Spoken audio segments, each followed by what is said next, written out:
নমস্কার বন্ধুরা, মাধুরীজ কিচেনে আপনাদের সকলকে স্বাগত জানাই।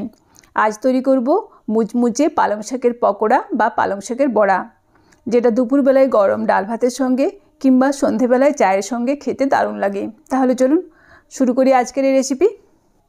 পালং শাকের পকোড়া তৈরি করার জন্য আমি এখানে নিয়েছি 200 গ্রাম পালং শাক। সবার প্রথমে পালং শাকটাকে ছোটো ছোটো টুকরো করে কেটে বেশ কয়েকবার জল পাল্টে পাল্টে পরিষ্কার করে ধুয়ে নিয়েছি। এরপর এর মধ্যে দিলাম পরিমাণ মতো লবণ। তারপরে এই লবণ পালং শাকের সঙ্গে বেশ কিছুক্ষণ সময় ধরে মেখে নেব, যাতে পালং শাকটা কিছুটা নরম হয়ে যায়। আমি প্রায় 1 থেকে 1.5 মিনিট সময় ধরে পালং শাকটাকে এভাবে মেখে নিয়েছি।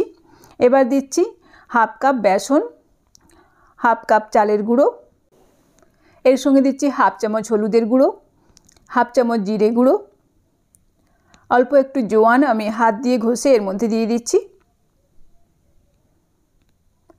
হাফ চামচ গ্রেট করা আদা, হাফ চামচ চিলি ফ্লেক্স আর দেব পরিমাণ মতো কাঁচা লঙ্কা কুচি।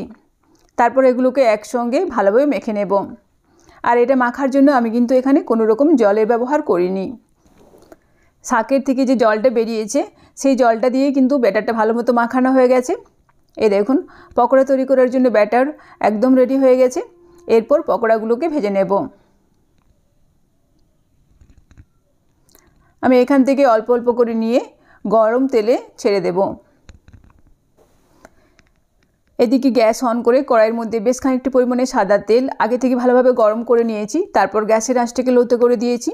এরপর অল্প অল্প করে ব্যাটার পকোড়ার আকারে গোল গোল করে ছেড়ে দিচ্ছি। আর আমি এখানে পকোড়াগুলো একটু ছোট সাইজের বানাচ্ছি, তবে আপনারা আপনাদের পছন্দ মতো যে কোনো সাইজের বানিয়ে নিতে পারেন। পকোড়াগুলোর একটা দিক ভাজা হয়ে গেলে উল্টে দিচ্ছি। আর গ্যাসের আঁচটাকে মিডিয়াম টু হাইতে রেখেই পকোড়াগুলোকে এভাবে উল্টে পাল্টে ভালোভাবে ভেজে নেব।